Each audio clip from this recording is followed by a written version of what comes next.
ধন্যবাদ। ধন্যবাদ টুকু। বিসমিল্লাহির রহমান রহিম। ঐতিহাসিক 7ই নভেম্বর। চুপ করতে হবে একটু।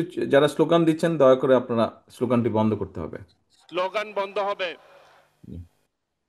বিসমিল্লাহির রহমান রহিম।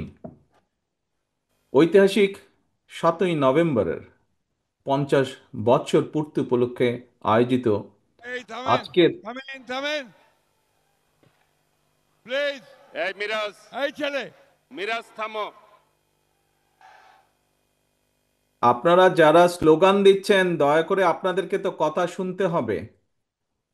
দয়া করে কথা শুনতে হবে। এই মুহূর্তে স্লোগানটা বন্ধ করতে হবে। স্লোগান থেকে আরো জরুরি কথা নিশ্চয়ই আছে, দয়া করে সেটা মন দিয়ে শুনুন আপনারা।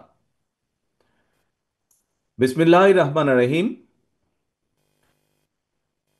ঐতিহাসিক 7ই নভেম্বর জাতীয় বিপ্লব ও সংহতি দিবসের 50 বৎসর পূর্তি উপলক্ষে বিএনপি আয়োজিত আজকের এই আলোচনা সভার সম্মানিত সভাপতি, বাংলাদেশ জাতীয়তাবাদী দল বিএনপির সম্মানিত মহাসচিব জনাব মির্জা ফখরুল ইসলাম আলমগীর, মঞ্চে উপস্থিত স্থায়ী কমিটির সম্মানিত সদস্যবৃন্দ, দেশ বরেণ্য এবং সিভিল সোসাইটির সম্মানিত আলোচকবৃন্দ, প্রতিনিধিবৃন্দ এবং সম্মেলন অনুষ্ঠানে উপস্থিত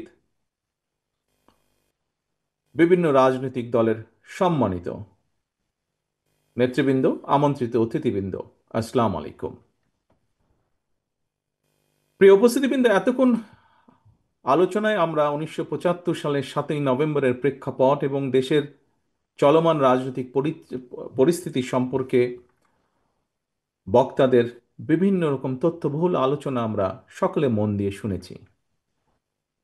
এই আলোচনার মাধ্যমে আমারও অনেক কিছু জানা ছিল না। আমার ধারণা এখানে অনেকে উপস্থিত আছেন যাদের অনেক কিছু জানা ছিল না। আমরা এইসব আলোচনার মাধ্যমে সেগুলো জানতে পেরেছি। 1975 সালের 7ই নভেম্বর ছিল বাংলাদেশের শত্রু এবং মিত্র চিহ্নিত করার দিন। সকল উপস্থিতিবৃন্দ, সম্মানিত নেতৃবৃন্দ, আমার সামনে আজকে মঞ্চে এবং মঞ্চের সামনে উপস্থিত সিভিল সোসাইটি সহ বহু রাজনৈতিক ব্যক্তিত্ব, সম্মানিত ব্যক্তিত্ববর্গ উপস্থিত আছেন। নর্মালি আমি চেষ্টা করি আমার বক্তব্য হয়তো একটু ছোট করতে। আজকে যদিও অনুষ্ঠানটি অনেক লম্বা হয়ে গেছে, তারপরেও আমি ক্ষমা চেয়ে নিচ্ছি। আজকে আমার অনেকগুলো কথা আপনাদের সামনে, আমার চিন্তা অনেকগুলো আপনাদের সামনে আমি তুলে ধরতে চাই। সেই জন্য যদিও বা বিরক্তির উদ্রেক হয়, তারপরেও আপনাদেরকে আমি বিনীতভাবে অনুরোধ করব যদি ধৈর্য সহকারে আমার কথাগুলো বলার সুযোগ আমাকে দেন। ধন্যবাদ। প্রিয় উপস্থিতিবৃন্দ, সম্মানিত নেতৃবৃন্দ, আমন্ত্রিত অতিথিবৃন্দ, বাংলাদেশের জন্মযুদ্ধ থেকেই শুরু করে দেশের প্রতিটি ঐতিহাসিক প্রেক্ষাপট যদি আমরা আলোচনা করতে যাই, তাহলে প্রথমে একটি কথা আমার অনেক সময় মনে পড়ে। কথাটি অনেকটা এরকম: অতীত নিয়ে সবসময় পড়ে থাকলে এক চোখ অন্ধ, কিন্তু অতীতকে যদি আমরা ভুলে যাই তাহলে মনে হয় আমাদের দু চোখই অন্ধ। সুতরাং আমাদেরকে যেরকম সব সময় ইতিহাস চর্চায় থাকার মনে হয় দরকার নেই, অপরদিকে ভবিষ্যতের পথ চলাও ইতিহাস থেকে শিক্ষা গ্রহণ না করাটাও বোধহয় আরেকটি ঐতিহাসিক ভুল হতে পারে। এবং সেই জন্যই 1975 সালের ঐতিহাসিক 7ই নভেম্বর সম্পর্কে আজকের এখানে সম্মানিত বক্তাবৃন্দর যেই সকল গুরুত্বপূর্ণ বক্তব্য রেখেছেন, তার রেশ ধরে যদি আমি বলি তাহলে বলতে হয়, যারা বাংলাদেশকে তাবেদার রাষ্ট্রে পরিণত করতে চেয়েছিল, যারা জনগণের গণতান্ত্রিক রাজনৈতিক অধিকারকে হরণ করে আমাদের এই প্রিয় মাতৃভূমি বাংলাদেশকে একদলীয় স্বৈরাচারী শাসন কায়েম করতে চেয়েছিল, যারা দেশের শৌর্য, বীর্য, সাহস এবং সম্মানের প্রতীক বাংলাদেশ সেনাবাহিনীর গৌরবকে ভুলুণ্ঠিত করতে চেয়েছিল, 1975 সালের 7ই নভেম্বরের এই দিনে দেশপ্রেমিক সিপাহী জনতার ঐতিহাসিক বিপ্লবের মাধ্যমে তাদের পরাজয় ঘটেছে। দীর্ঘ ষড়যন্ত্রের পথ ধরে 1975 সালের 7ই নভেম্বরের পরাজিত সেই অপশক্তি পরবর্তীতে আমরা দেখেছি পুনরায় মহাজোটের নামে একজোট হয়ে দেশকে একটি তাবেদার রাষ্ট্রে পরিণত করতে চেয়েছিল বা করার সব রকম প্রস্তুতি গ্রহণ করেছিল তারা। বিডিআর পিলখানায় পরিকল্পিত যে সেনা হত্যাযজ্ঞ ঘটিয়েছিল তার মাধ্যমে চেয়েছিল সেনাবাহিনীকে দুর্বল করে রাখতে, জনগণের ভোটের অধিকার, গণতান্ত্রিক রাজনৈতিক অধিকার কেড়ে নিয়ে দেশে ফ্যাসিবাদী শাসন কায়েম করেছিল তারা। সম্মানিত উপস্থিতিবৃন্দ, হাজারো শহীদের আত্মত্যাগের মধ্য দিয়ে বীর জনতার গণ অভ্যুত্থানে দীর্ঘ 1.5 দশকের বেশি সময় পর দেশ ফ্যাসিবাদ মুক্ত হয়েছে। আমরা যারা বিএনপি করি আমরা মনে করি 1971 সালের যুদ্ধ ছিল স্বাধীনতা অর্জনের যুদ্ধ, 2024 ছিল দেশ এবং জনগণের স্বাধীনতা রক্ষা। সুতরাং ভবিষ্যতে, যা এখানে বহু বক্তা তাদের গুরুত্বপূর্ণ বক্তব্যে উল্লেখ করে গিয়েছেন, একই সাথে আমিও বলতে চাই, ভবিষ্যতে আর কেউ যাতে দেশ এবং জনগণের অধিকার হরণ করতে না পারে, দেশকে আবার তাবেদার রাষ্ট্রে পরিণত করতে না পারে, এটিই হোক আজ আমাদের এবারের 7ই নভেম্বরের প্রধান অঙ্গীকার বা শপথ। সম্মানিত উপস্থিতিবৃন্দ, এই অধিকার বা এই শপথ বা অঙ্গীকার বাস্তবায়নের জন্য প্রয়োজন জাতীয় ঐক্য। বাংলাদেশের আর্থ সামাজিক ভৌগোলিক রাজনৈতিক বাস্তবতায় জাতীয় ঐক্যকে যদি সমুন্নত রাখতে চাই আমরা, তাহলে আমাদেরকে 7ই নভেম্বরের মতন সিপাহী জনতার বিপ্লবের চেতনা মনে প্রাণে ধারণ করতে হবে।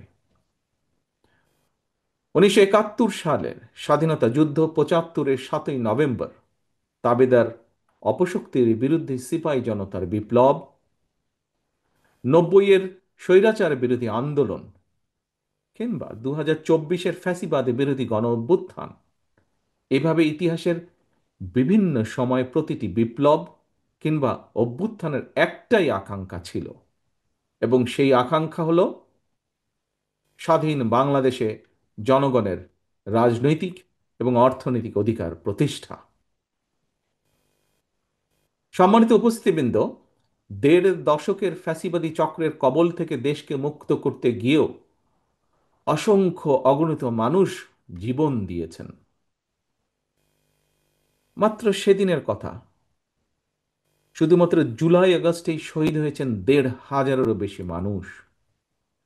ফ্যাসিবাদ পতনের আন্দোলনে ছাত্র জনতা, নারী পুরুষ, কৃষক শ্রমিক, সকল শ্রেণী পেশার মানুষ কেন রাজপথে সেদিন নেমে এসেছিলেন আমাদের জানা থাকা দরকার। জনগণ কিন্তু রাষ্ট্র এবং রাজনীতিতে নিজেদের অধিকার প্রতিষ্ঠার জন্যই সেদিন রাজপথে নেমে এসেছিলেন। একজন রাজনৈতিক কর্মী হিসাবে আমি মনে করি অবশ্যই কোনো একটি নির্দিষ্ট রাজনৈতিক দল বা গোষ্ঠীর অধিকার প্রতিষ্ঠা কিংবা রাজনৈতিক দর কষাকষির করার সুযোগ সৃষ্টি করে দেওয়ার জন্য হাজারো লাখো মানুষ রাজপথে জীবন বিলিয়ে দেয়নি।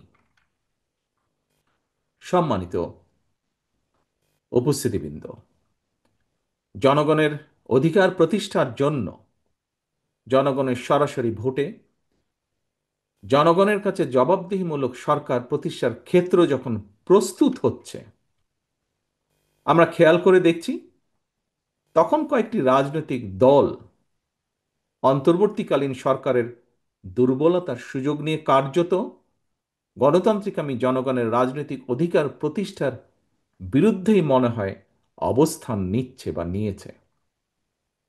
আমি একজন রাজনৈতিক কর্মী হিসাবে আমার দলের পক্ষ থেকে আবারও ফ্যাসিবাদ বিরোধী আন্দোলনের সহযোগীদের, এখানে সেই সহযোগীদের, আমাদের আন্দোলনের রাজপথের বহু সহযোগী আজ উপস্থিত আছেন, সেই সহযোগীদের দৃষ্টি আকর্ষণ করে বলতে চাই, বর্তমান দুর্বল অন্তর্বর্তীকালীন সরকারকে হুমকি ধমকি না দিয়ে আগামী ফেব্রুয়ারি মাসে জনগণের সেই সকল সহযোগী যারা ছিলেন, যাদের নিয়ে বিভিন্ন সন্দেহ প্রকাশ হচ্ছে, তাদেরকে লক্ষ্য রেখে সাথে আজকে যারা উপস্থিত আছেন তাদেরকে সাথে নিয়ে বলতে চাই, অন্তর্বর্তীকালীন সরকারকে হুমকি ধামকি না দিয়ে আগামী ফেব্রুয়ারি মাসে জনগণের মুখোমুখি হই আমরা, চলুন। জনগণের মুখোমুখি আমরা সকলে হই, চলুন। আমাদের প্রতিটি রাজনৈতিক দলের মনে হয় একটি কথা গুরুত্ব সহকারে মনে রাখা প্রয়োজন। নিজ নিজ দলীয় সমর্থক নেতাকর্মীদের বাইরে কিন্তু অরাজনৈতিক কিংবা নির্দলীয় এক বিশাল সংখ্যক জনগোষ্ঠী রয়ে গিয়েছে। এই লাখো কোটি অরাজনৈতিক কিংবা নির্দলীয় জনগোষ্ঠীর প্রত্যাশা বাস্তবায়নের দিকে নজর দেওয়া রাজনৈতিক দলের প্রতিনিধি হিসাবে আমাদের প্রত্যেকের অত্যন্ত পবিত্র এবং গুরুত্বপূর্ণ দায়িত্ব বলে একজন রাজনৈতিক কর্মী হিসাবে আমি দৃঢ়ভাবে বিশ্বাস করি। প্রিয় সম্মানিত উপস্থিতিবৃন্দ, মাসের পর মাস ধরে দেশের জনগণ দেখে আসছিল অনেকগুলো রাজনৈতিক দলের আমন্ত্রিত প্রতিনিধিরা বিভিন্ন বিষয় নিয়ে আলোচনা করে অন্তর্বর্তীকালীন সরকারের মেয়াদকালের একটি উল্লেখ্য সময় পার করে দিয়েছে। কিন্তু এইসব আলোচনায় অরাজনৈতিক কিংবা নির্দলীয় সেই যে বিশাল জনগোষ্ঠীর কথা আপনাদের সামনে আমি উল্লেখ করলাম, সেই জনগোষ্ঠীর নিত্যদিনের স্বার্থ সংশ্লিষ্ট বিষয়গুলো কতটুকু বা কি কি আলোচিত হয়েছে, এটি বোধহয় একটি বিশাল প্রশ্ন। আমন্ত্রিত রাজনৈতিক প্রতিনিধি দলের সদস্যরা অন্তর্বর্তীকালীন সরকারের সঙ্গে কৃষি, শিক্ষা, স্বাস্থ্য, কর্মসংস্কার নিয়ে কি আলোচনা হয়েছে সেখানে? নারীর নিরাপত্তা এবং কর্মসংস্থান, তরুণ জনগোষ্ঠীর স্বাস্থ্য সংশ্লিষ্ট বিষয়গুলো নিয়ে কি আলোচনায় গুরুত্ব পেয়েছিল? দেশের কৃষক, শ্রমিক, দিনমজুর, স্বল্প আয়ের মানুষ কিংবা নিম্ন মধ্যবিত্ত জনগোষ্ঠীর প্রতিদিনের যে জীবন যুদ্ধের কথা, সেগুলো কি সেখানে আমরা চাইলেও আলোচনা করার সুযোগ কি পেয়েছি? বা আলোচনার যে তালিকা ছিল সেখানে কি স্থান করে নিতে পেরেছিল? সম্মানিত উপস্থিতিবৃন্দ, দেশে মনে হয় শুধু কোটা সংস্কার নয়, একই সাথে একটি সময় নিরাপদ সড়কের জন্যও কিন্তু তুমুল আন্দোলন হয়েছিল। 2024 সালের সেপ্টেম্বর মাস থেকে যতটুকু আমার মনে আছে, 2025 সালের সেপ্টেম্বর মাস পর্যন্ত গত এক বছরে দেশের সড়ক পথে কমপক্ষে 7,000 মানুষ নিহত হয়েছেন। এদের মধ্যে 48% নারী এবং শিশু ও পথচারী ছিলেন। আহত হয়েছেন 13,000 মানুষ। এই যে এত হাজার মানুষ যারা নিহত হয়েছেন, এই পরিবারগুলোর কি অবস্থা হয়েছে পরবর্তীতে, আমরা কি কখনো সেগুলো বিষয় নিয়ে আলোচনা করেছি, চিন্তা করেছি? যে 13,000 মানুষ বা তারও কিছু বেশি মানুষ আহত হয়েছেন, যে শিশু, যে নারী নিহত বা আহত হয়েছেন, পরবর্তীতে তাকে নিয়ে আহত হলে অথবা নিহত হলে তার পরিবার নিয়ে, তাদের বিষয়গুলোকে নিয়ে কি আমরা আলোচনা করেছি? তারা তো আমাদেরই সমাজের অংশ, দেশের অংশ। সম্মানিত উপস্থিতিবৃন্দ, বিশ্বে খুব সম্ভবত সড়ক দুর্ঘটনায় সবচেয়ে বেশি হতাহতের তালিকায় বাংলাদেশ জায়গা করে নিয়েছে। কিন্তু অন্তর্বর্তীকালীন সরকারের সঙ্গে নানা বিষয় নিয়ে শত শত দফা নিয়ে আলোচনা হলেও সড়ক নিরাপত্তার বিষয়টি আলোচনায় মনে হয় জায়গা করে নিতে পারেনি। এইসব প্রশ্নগুলো কিন্তু কাউকে দোষারোপ করার জন্য আমি এখানে উপস্থাপন করছি না। একজন রাজনৈতিক কর্মী হিসাবে আজকে আমি বহু বরেণ্য ব্যক্তির সামনে সুযোগ পেয়েছি কথা বলার। আমি একজন রাজনৈতিক কর্মী হিসাবে আমার জিজ্ঞাসাগুলো আপনাদের সামনে তুলে ধরতে চাইছি। প্রিয় উপস্থিতিবৃন্দ, আমাদের রাজনীতি তাহলে কাদের জন্য? দেশের সাম্প্রতিক পরিস্থিতিতে একজন রাজনৈতিক কর্মী হিসাবে আমার কিছু উপলব্ধির কথা আমি আপনাদের সঙ্গেই শেয়ার করছি। এজন্য হয়তো একটু সময় লাগছে বেশি। আমি আবারও আপনাদের যদি বিরক্তির উদ্রেক করে থাকি তার জন্য আপনাদের কাছে ক্ষমা চেয়ে নিচ্ছি। উপস্থিতিবৃন্দ, প্রচলিত রাজনীতির যে গুণগত সংস্কার, সেই সংস্কার চাইলে, গুণগত যে সংস্কার চাইলেও পুঁথিগত সংস্কারের চেয়ে জননিরাপত্তার বিষয়গুলো, জনগণের জীবন ঘনিষ্ঠ বিষয়গুলো রাজনীতিবিদদের কর্ম পরিকল্পনায় মনে হয় আরেকটু গুরুত্ব পাওয়া দরকার। আইন শৃঙ্খলা পরিস্থিতি রক্ষায় আরও মনে হয় আমাদের সকলে মিলে অধিক মনোযোগী হওয়া দরকার। আমি আজকের এই আলোচনা সভায় আরও দু একটি বিষয়, অনেক বিষয় আছে। অলি আহমেদ সাহেব যেরকম বলেছেন যে কতগুলো বিষয় তুলে ধরলে কয়েক ঘন্টা সময় লাগবে, কিন্তু সংক্ষেপে উনি বলেছেন। আমার কাছে এরকম অনেকগুলো প্রশ্ন আছে আমার মনে একজন রাজনৈতিক কর্মী হিসাবে।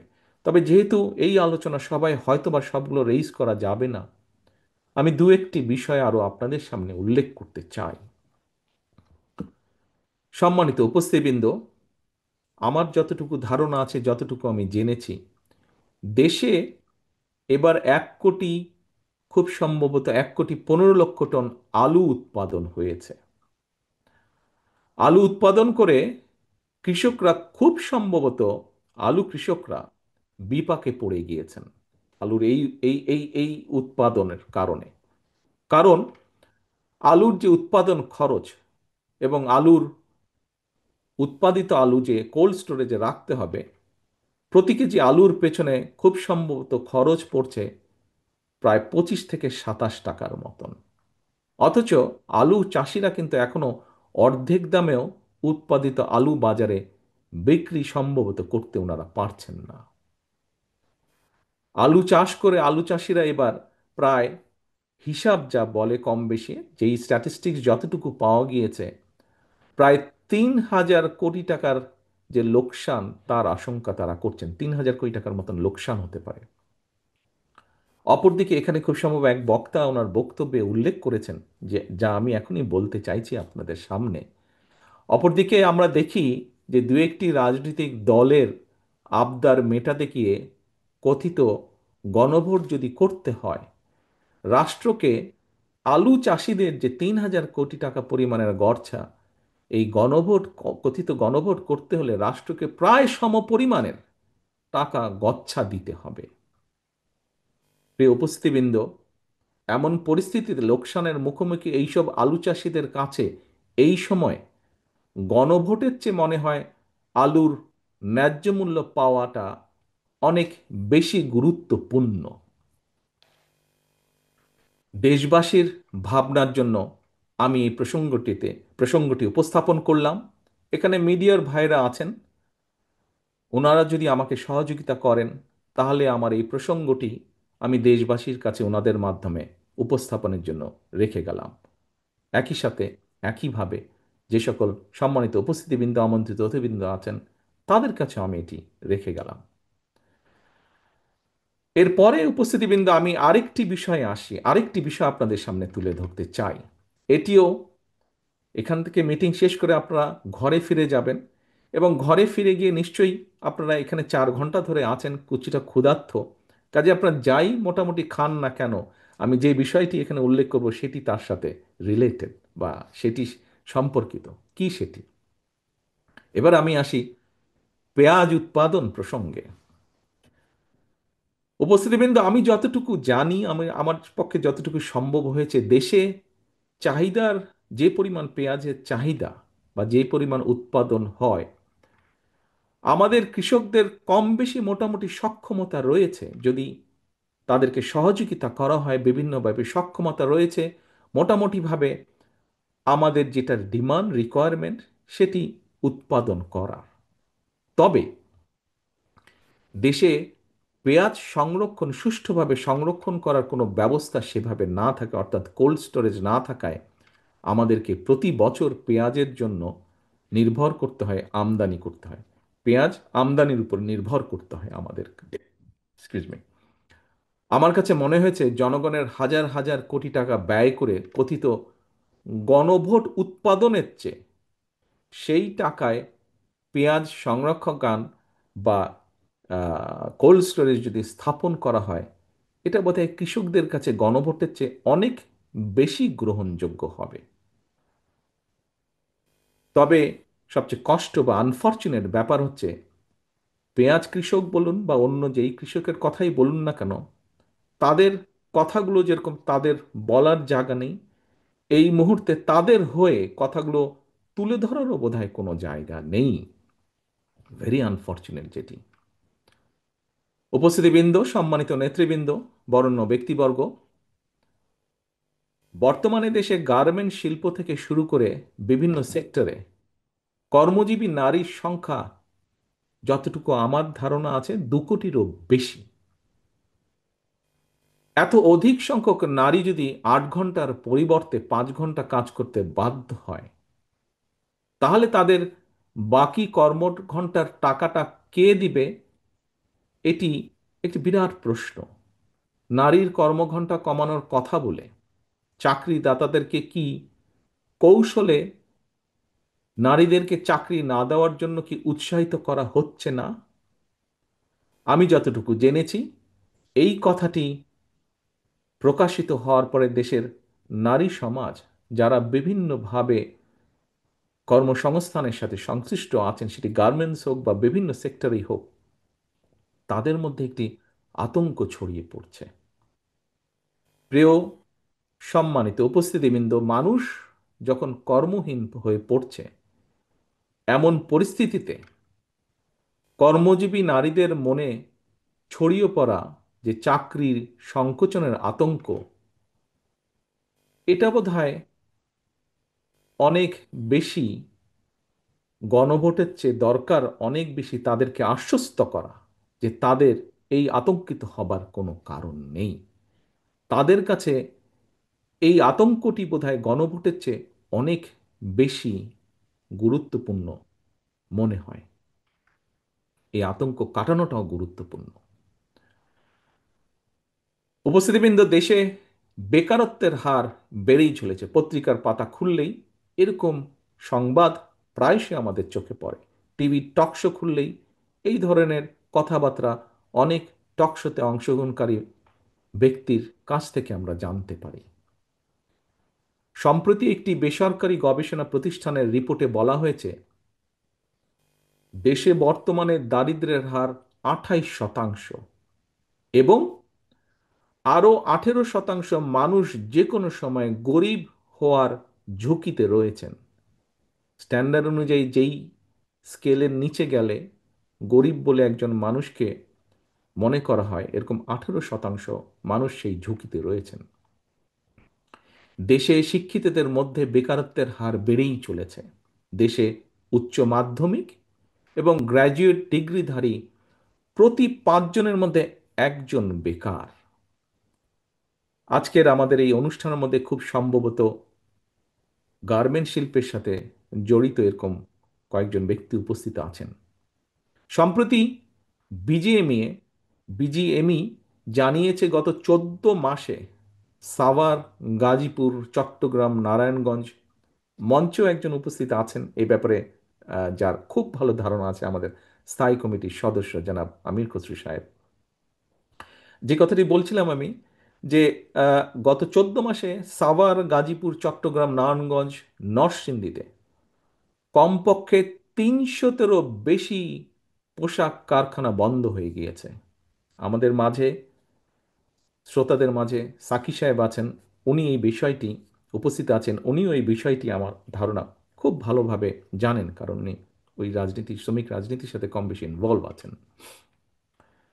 এই যে প্রায় 300-র বেশি, 350-র বেশি, বরং আমি বলবো 300 নয়, 350-র বেশি পোশাক কারখানা বন্ধ হয়ে গিয়েছে। এবং এই বন্ধ হয়ে যাওয়া কারখানার সাথে কারণে 1,20,000-এর মতন শ্রমিক কর্মহীন হয়ে পড়েছেন।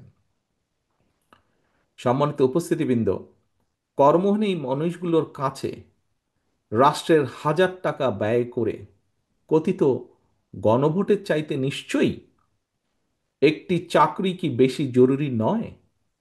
আমার নর্মাল কমন সেন্স তাই বলে।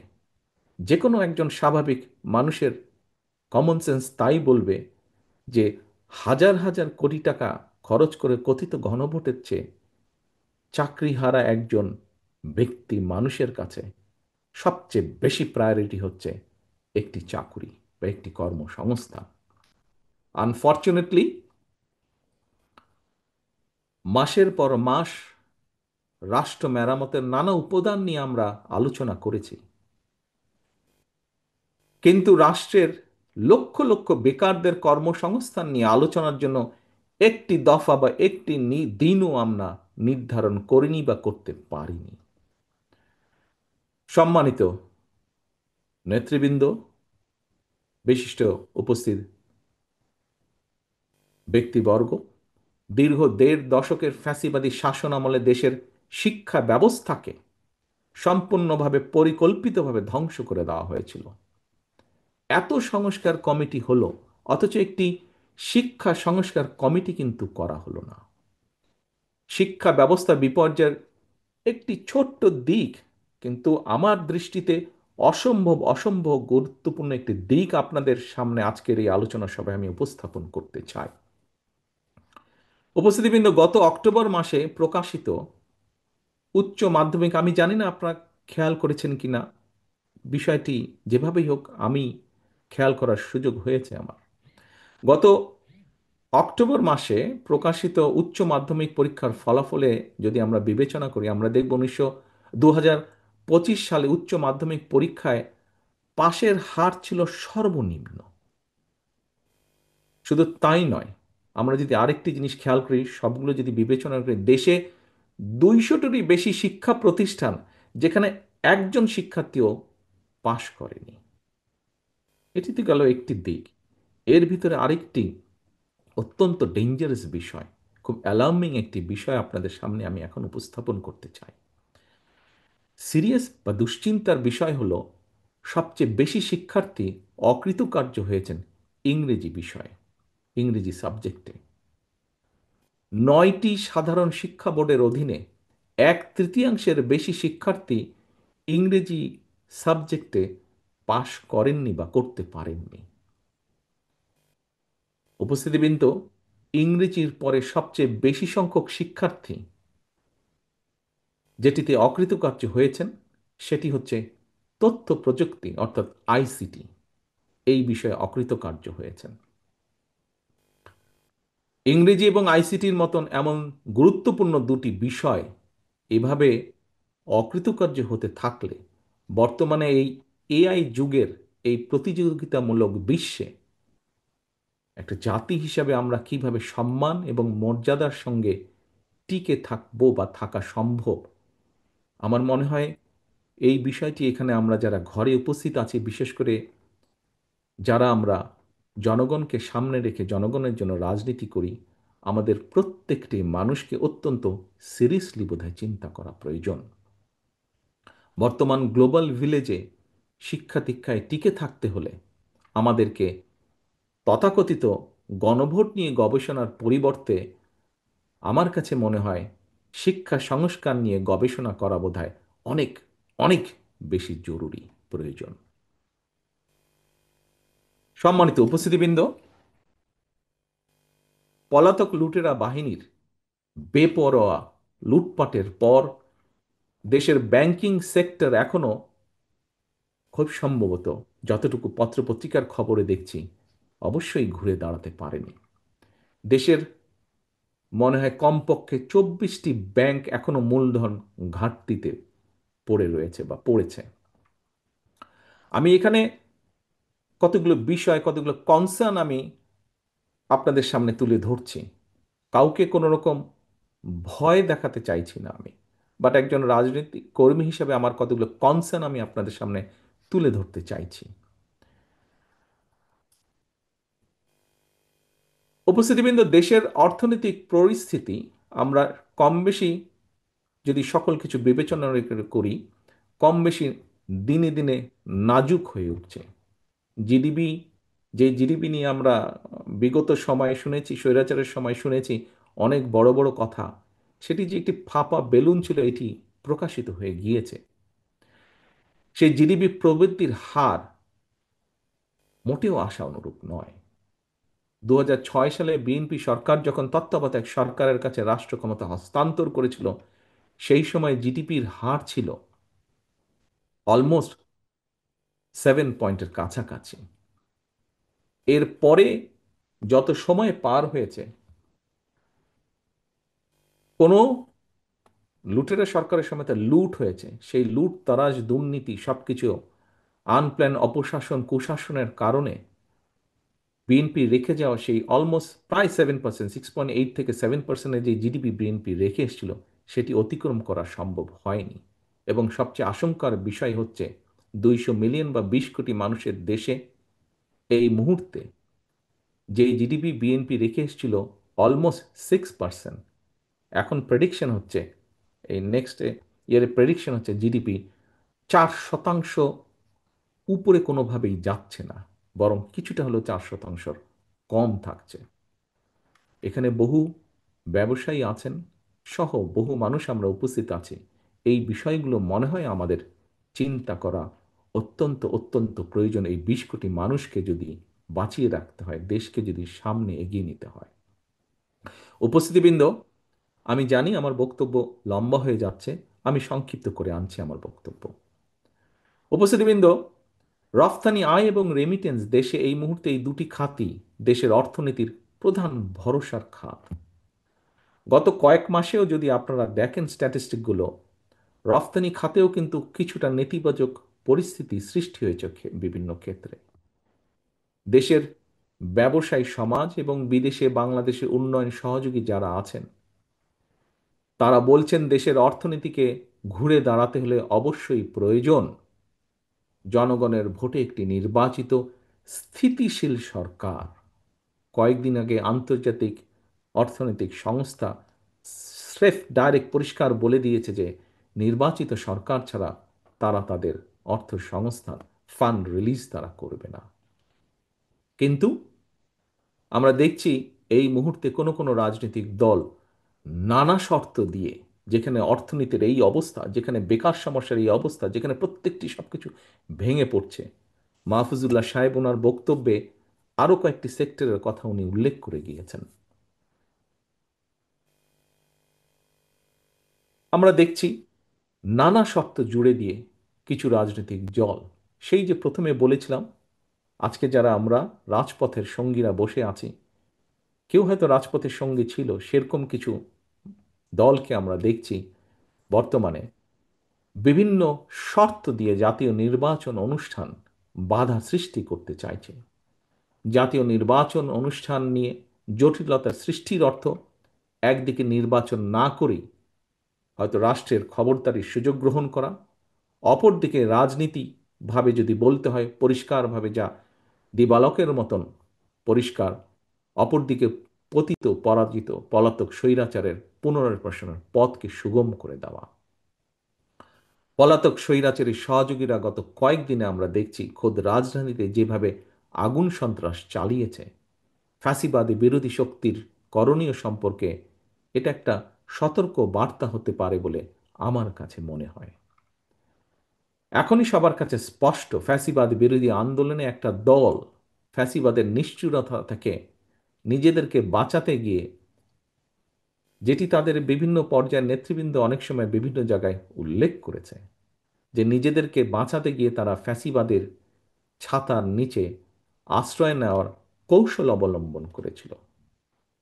সম্মানিত উপস্থিতিবৃন্দ, বর্তমান পরিবর্তিত পরিস্থিতিতে সেই পতিত পরাজিত পলাতক স্বৈরাচার একইভাবে ফ্যাসিবাদ বিরোধী আন্দোলনে থাকা সেই দলটির ছাতার নিচে আশ্রয় নিয়েছে কিনা মনে হয় এটি আমাদের সকলের দেখার বা ভাবার সময় এসছে।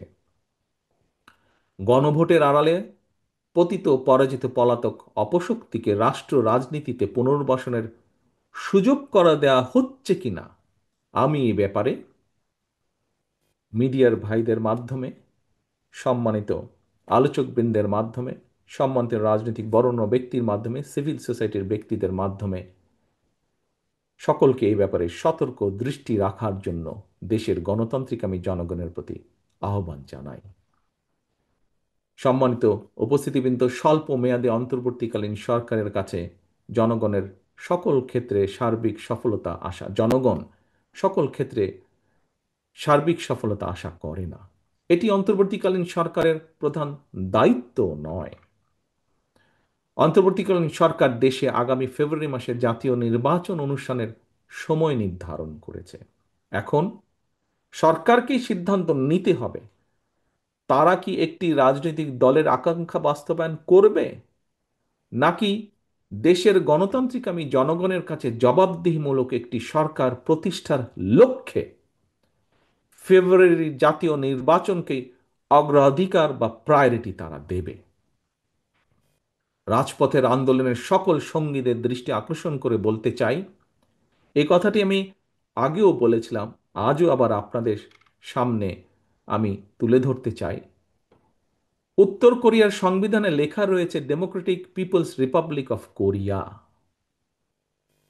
প্রিয় উপস্থিতিবৃন্দ, সম্মানিত নেতৃবৃন্দ, সংবিধানে লেখা থাকলেই সবকিছু কি নিশ্চিত হয়ে যায়? হয়তো হয়ে যায় না। বাংলাদেশের ইতিহাস কিন্তু তাই বলে কম বেশি।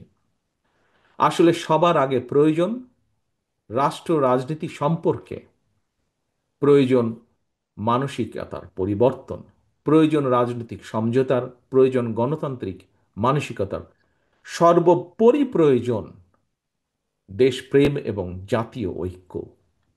দেশ এবং জনগণের বৃহত্তর স্বার্থে দেশের সবচেয়ে জনপ্রিয় এবং জনসমর্থিত দল হওয়া সত্ত্বেও ফ্যাসিবাদ বিরোধী জাতীয় ঐক্য অটুট রাখার ব্যাপারে বিএনপি সর্বোচ্চ ছাড় দিয়েছে। সম্মানিত উপস্থিতিবৃন্দ, এটি কথার কথা নয়, এটি প্রমাণিত। 2 এবং 2 যেমন 4 হয় যোগফল, এটিও প্রমাণিত। আমরা যদি কাগজপত্রগুলো দেখি তাহলে দেখব বিএনপি সর্বোচ্চ ছাড় দিয়েছে। রাজনৈতিক ঐক্যমত কমিশনের প্রতিটি দফা পর্যালোচনা করলে দেখা যাবে বিএনপি অধিকাংশ পয়েন্টে ইতিবাচক দৃষ্টিভঙ্গির পরিচয় দিয়েছে। আমাদের বক্তব্য একদম পরিষ্কার। জুলাই সনদে যা অঙ্গীকার করা হয়েছে, যা আমরা সই করে এসেছি, বিএনপি এইসব অঙ্গীকার রক্ষা করবে, রক্ষা করতে দৃঢ়প্রতিজ্ঞ। তবে তবে কোনো রাজনৈতিক দল যদি অন্তর্বর্তীকালীন সরকারকে দুর্বল পেয়ে যা ইচ্ছা তাই আদায় করে নিতে চায়, কিংবা জনগণের দ্বারা বিএনপির বিজয় ঠেকাতে চায় বা কোনো অপকৌশল গ্রহণ করে, সেটি মনে হয় শেষ পর্যন্ত তাদের নিজেদের জন্যই রাজনৈতিক বিপর্যয়ের কারণ হয়ে দাঁড়াবে বা দাঁড়াতে পারে কিনা সে ব্যাপারে তাদের বোধহয় সতর্ক থাকা দরকার। রাজপথের সঙ্গীদের প্রতি আহ্বান, সেই সঙ্গীদের প্রতি যারা পরিস্থিতি ঘোলাটা করছেন বা করার চেষ্টা করছেন, দয়া করে পরিস্থিতি ঘোলাটা করবেন না। স্বাধীনতা এবং স্বাধীনতা প্রিয় দেশবাসী, বাংলাদেশের স্বাধীনতা সার্বভৌমত্ব বিরোধী চক্রান্ত নস্যাৎ এবং জনগণের গণতান্ত্রিক অধিকার রক্ষায় 1975 সালে 7ই নভেম্বরে সংগঠিত সিপাহী জনতার বিপ্লব উপলক্ষে আজকের আয়োজিত এই আলোচনা সভায় আমি স্বাধীনতার ঘোষকের একটি কথা আপনাদের সামনে আবার উচ্চারণ করতে চাই। অনেক আগে আমি কথাটি বলেছিলাম। সেই কথাটি কি? স্বাধীনতা ঘোষকের সেই কথাটি কথাটি হচ্ছে, জাতীয় ঐক্য আমাদের শক্তি, বিভাজন আমাদের দুর্বলতা।